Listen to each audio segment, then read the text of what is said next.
Next up is Compt Marketing, a rideshare interactive advertising display. Jordan Fairbanks, Chief Brand Officer. Welcome. Thank you. How's everybody doing today? You guys doing all right?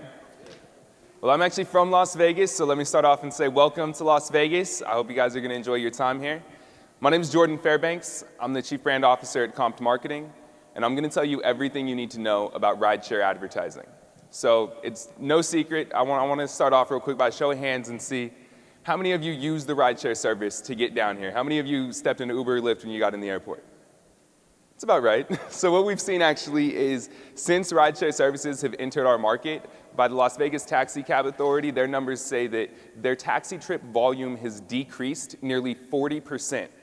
And this is something that's echoed in just about every major market that these services enter into. In New York, Manhattan specifically, the home of the iconic yellow cab, Uber is now the new king in transportation in terms of trip volume. If you go to Chicago, they're actually having trouble finding taxi drivers after these rideshare companies came in. Bringing that back home to Las Vegas, we saw on Thanksgiving over 10,000 passengers choose rideshare services over their more antiquated taxi cab counterparts during Thanksgiving. Now, if you're an aspirational entrepreneur like myself and the team that I represent, all of these numbers are very exciting. This means change, this means innovation, and we know that change brings more change, and innovation tends to breed more innovation. But if you're one of the hundreds of local businesses or tens of thousands of businesses across the country and across the world that rely on taxi-based advertisements to drive traffic through your door, these numbers are probably not so exciting for you.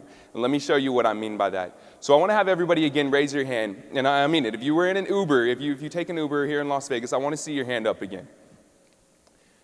Now, if any of you guys go ahead and keep your hands up for a second. If anybody thinks that in their time here in Las Vegas, you're going to get hungry and you might be looking for something to eat, I want you to keep your hand up. Right? We all got to eat, right? So about 2-3 years ago, the only option that you would have had to get around, aside from Uber and Lyft and the bus or renting a car, would be to hop in a taxi. And just like in many other cities in Las Vegas, here our taxis have these little TVs in the back that are serving ads. Now, we're all numbers people, right? We're all talking about ROI and percentage, and so we understand that a 40% decrease in taxi trip volume means 40% less eyes viewing your ads. So what we did, like most innovations, was a really simple idea. We basically created a better mousetrap, and we put this tablet in the back seat of rideshare vehicles. Now this tablet runs videos, and with that, we were able to once again deliver all of these impressions that had been lost after rideshare services came into the economy. Not only did we redeliver these lost impressions, we opened the door to reach millennials. Now this is a group that rarely rides in taxis, but as we know, I mean, they made Uber and Lyft a thing, right? Or we did. So one thing that we focused on with this was realizing, okay, now we have a captive audience, and now we have an opportunity to re-innovate and say, okay, we created a better mousetrap with Taxi TV, but we needed something more, right?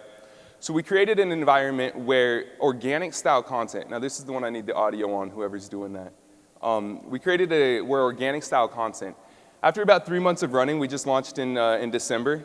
This is our highest engagement rate on our videos, and it's not your typical ad that you would see. Start to finish, it was great. Made the process easy. I handled a couple pieces of information before coming out here. Showed up 15 minutes later, I was behind the wheel. Can't beat that. So this is for a client of ours, Royalty Exotics here in town. If you guys want to drive a Lambo, check them out. They do car rentals, and like I said, this ad right here has our best engagement. We've got about 10 different ads on the system with local businesses right now. And we're really excited to see this organic style content, this organic platform. But we knew we had to take it a step further. So we offered engagement opportunities. So for a passenger setting back there, we wanted them to say, okay, what am I looking for in town? Am I looking for a restaurant? Am I looking for a nightclub? Am I looking for something to do? So as you can see here, they're able to select a category. Now once they found a video that they want to see, we took it a step further. We actually brought that brand experience and that point of purchase right to the screen. So they can go through, they can look at a menu for a restaurant here. They can book shows, they can book tickets, book reservations. We can connect this to any URL. We can put an email capture in here. We can put a cell phone capture in here and capture that lead right on point so that as an advertiser, you can now take that relationship through your own CRM, and you can use that lead and through the full, over the full course of your funnel. But we wanted to do more still. We wanted to work with the advertisers specifically and in creating targeted advertisements. Now, our vision for this is to create targeted advertisements with the same level of accuracy that you would see with Google or Facebook. But we had to approach it a little bit differently. So we started with geofencing, which allows us to target ads around specific businesses. Destination targeting allows us to tell where a passenger is going and actually deliver an ad specifically. So if you hopped in an Uber and you're headed down to Paris for LeadsCon, we say, okay, you're headed down to Paris. We may have sold advertisements to a booth here that's gonna have zero waste. It's only gonna display to somebody who's headed to the Paris so that you can catch them on their way. In addition to that, we do real-time metrics and day parts, which allows us to, built on AT&T's network, we're able to deliver real-time metrics and real-time updates. So there's no downtime. If you've reached the end of your campaign, you can keep going, or you can reach us out and we'll switch it. And the last thing we did real quick is facial recognition, progressive retargeting, and audience response monitoring. This is something that's really exciting into the future, and I just hit the end of my time, so I don't have time to get into it. But that's what we do. Thank you. So really interesting application. Obviously, a lot of distribution power through the ride-sharing network, yes, given the growth of those platforms. Yes. What particular technology layer do you guys provide on top of the iPad screen? Is it the data and analytics piece? Is it the interface? We actually built the entire interface from scratch. We launched in the market in December, but we've been about a year in development. Now, on top of that, what happens is it delivers analytics to the advertiser. So for a passenger, if you're engaging and you're clicking on an ad, we're able to use the camera to see, was there a passenger in front? We use it as a motion sensor. And so every time somebody sets down, it counts, okay, here's somebody who's in front of the ad. Now once you're clicking, it says, okay, here's somebody who's interacted with the ad. And we're able to deliver that. We formulate all of our data through IBM Watson. We were actually accepted into their global entrepreneurship program. Mm-hmm. So we have access to that, and that gives us the ability to serve the advertisers' data.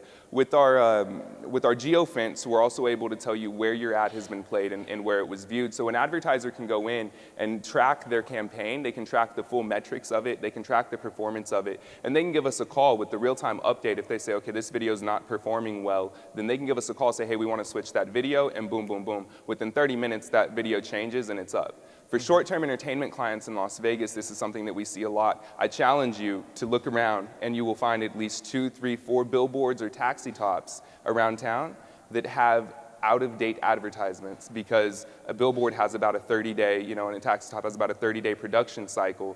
So if your show's on February 2nd, or if you start your campaign on February 1st, your show's on February 15th, and then now you've got the rest of the month where you've just wasted money on ad. This is something that changes that, and what we're excited about is being able to bring that into other venues. The technology layer is applicable in kiosks and storefronts and just about anywhere that you could put an out-of-home display advertisement, and so we're bringing that digital aspect to it.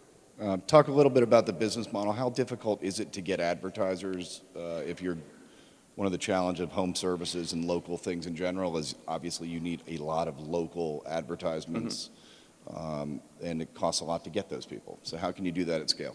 What's exciting for us is by offering destination targeting is we can go to a business and say, hey, if you give us a budget of $200 a month, then every time somebody gets in an Uber to come in your area or around your area, then those are going to be only specifically served in there. So when businesses start realizing that this is just as accessible as getting a Yelp campaign or a Facebook campaign going, it's not difficult at all. The biggest challenge that we've seen in scaling out is we have bootstrapped this from the very beginning with absolutely zero funding, zero investment other than what we've put forth.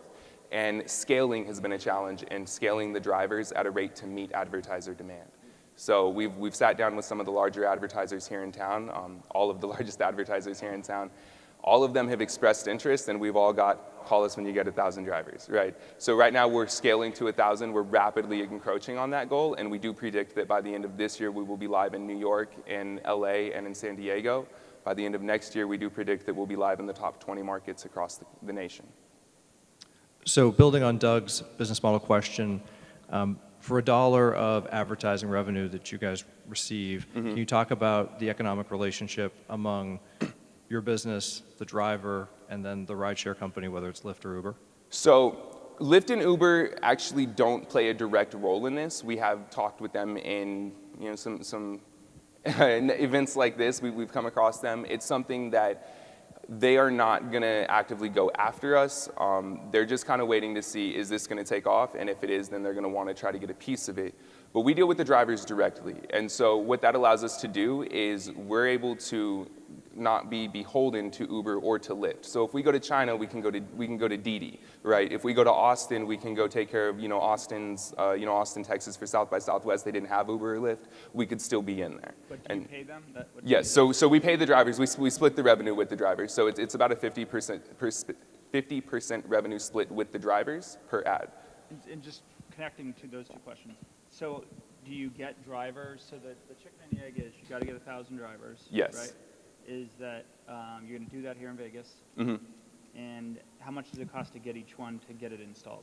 So to get the drivers installed, it costs roughly $25 per driver. That cost is coming down really, really high. We negotiated with AT&T. We get a tablet for a penny, and we put it in the back of the car. Oh, wow. Now, we pay an unlimited data on that, and at scale, that data cost gets driven down, down, down.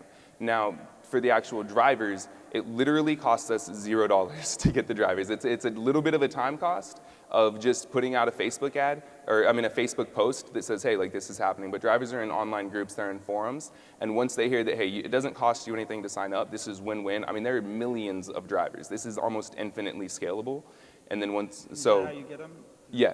But why wouldn't you just take 1,000 rides with your unit in your pocket or in your bag and give the guy a pitch? Take a 20-minute ride and you got a captive audience. Hey, here's what we do. Bang, bang, bang. Install it. Boom, done. For the first year that I did this, I rode around in Uber Lyft and handed out. I actually have a receipt somewhere that says I had 700 trips within like 2 months, and I was handing out cards to every driver and saying, hey, like we want to get this going. We want to get this going. We want to get this going. And so we were able to build up. We've got a database of over 1,000 drivers here in Las Vegas right now. The challenge is, again, like I said, getting the tablet, getting the capital for this to scale it out. I mean, the drivers are there, they want to go. I probably have a voicemail rating right now from when I've been here. I get a call literally daily, and I'm not lying.